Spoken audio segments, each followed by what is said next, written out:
బాలకృష్ణ గారిది వంశోద్ధారకుడు ఆ సినిమాకి సంబంధించి సక్సెస్ ఈవెంట్ అని చెప్పేసి ఎవరో ఒకళ్ళు యూట్యూబ్లో అప్లోడ్ చేశారు ఒక చిన్నది. అది మనకు సజెషన్ లిస్ట్లో వచ్చింది. అది చూసినప్పుడు అనిపించింది, ఒక ఫ్లాప్ సినిమాకి కూడా ఎలా చేస్తారంటే మొదటి 2-3 వారాల్లో ఇలా చేస్తారు. పైగా అదేంటంటే గాయత్రి వాళ్ళు అంటే ఈ సుబ్బరామరెడ్డి, ఎంఎస్ రెడ్డి గారు వీళ్ళిద్దరు తీసిన సినిమా. ఎంఎస్ రెడ్డి గారు మాట్లాడారు, దాంట్లో మన బాలకృష్ణ గారు మాట్లాడారు, కృష్ణరాజు గారు, సుబ్బరామరెడ్డి గారు. ఇంకా అయితే దీని దర్శకుడు ఎవరంటే శరత్. వంశానికొక్కడు అనే సినిమా హిట్ అయిన తర్వాత వంశానికొక్కడు, పెద్దన్నయ్య ఈ రెండు వరుసగా వచ్చినాయి సంక్రాంతులకి, 96, 97. ఆ తర్వాత వచ్చిన సినిమా ఇది. అయితే మధ్యలో గ్యాప్ ఉంది.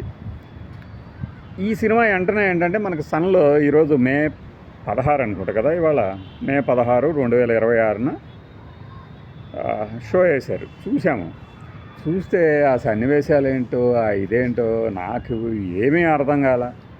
ఇలాంటి కథలని ఒప్పించినటువంటి అంటే అప్పట్లో అలా ఆలోచించే వాళ్ళ ఏంటో అనిపించింది. కొంతమంది బాలకృష్ణ గారి అభిమానులకు అసలు ఈ సినిమా వచ్చినట్టు కూడా గుర్తుండదు.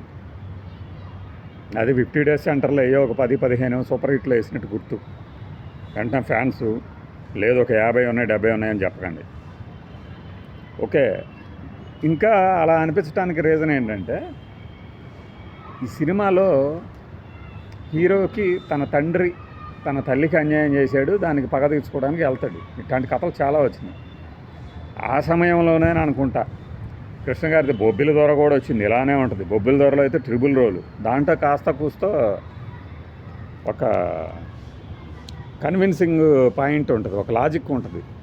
ఎందుకు ఈ హీరో వచ్చి బొబ్బిల దొరని తన తల్లికి అన్యాయం చేశామని అడగడానికి ఒక లాజిక్ ఉంటుంది. ఎందుకంటే అందులో తన తండ్రిలానే ఉంటాడు కాబట్టి ఈయనే బొబ్బిల దొరే తనకు అన్యాయం చేశాడు అనుకుంటాడు. బట్ బొబ్బిల దొర తాలూకు తమ్ముడు సంగీత గారి భర్త ఇంకో కృష్ణ గారి తండ్రి అని చెప్పేసి చివరిలో తెలుస్తుంది.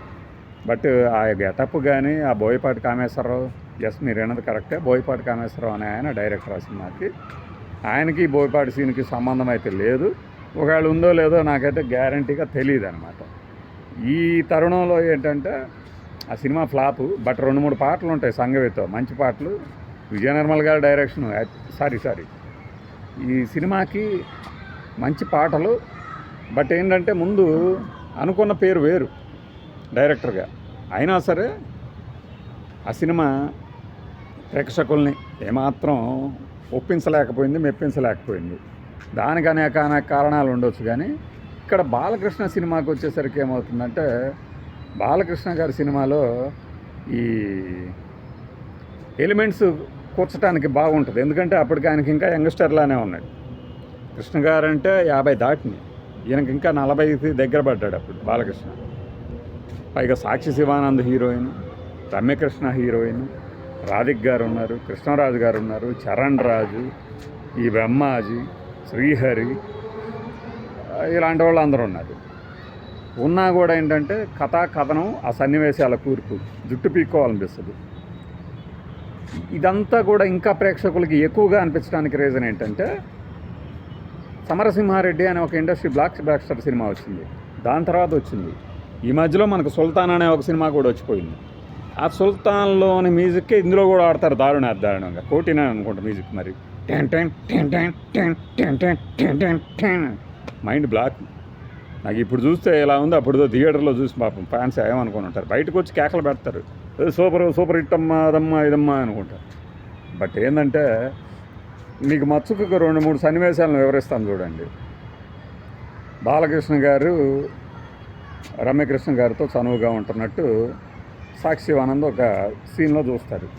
చూసిన తర్వాత ఆమెతో మాట్లాడేళ్తుంటే వెంటనే రవిబాబు, ఇందాక నేను పేరు మర్చిపోయా, చలపతిరావు కొడుకు రవిబాబు గుర్రం మీద వెళ్తా రమ్యకృష్ణని టీచ్ చేస్తారు. వాడిలో అంత రసికత ఏముంది, నా దగ్గర అంతకన్నా రసికత ఉంది రా అని చెప్పేసి ఆమె చంప చెళ్ళు అనిపించేసి 2 పీకుతుంది. పీకేసిన తర్వాత ముందుకెళ్తారు.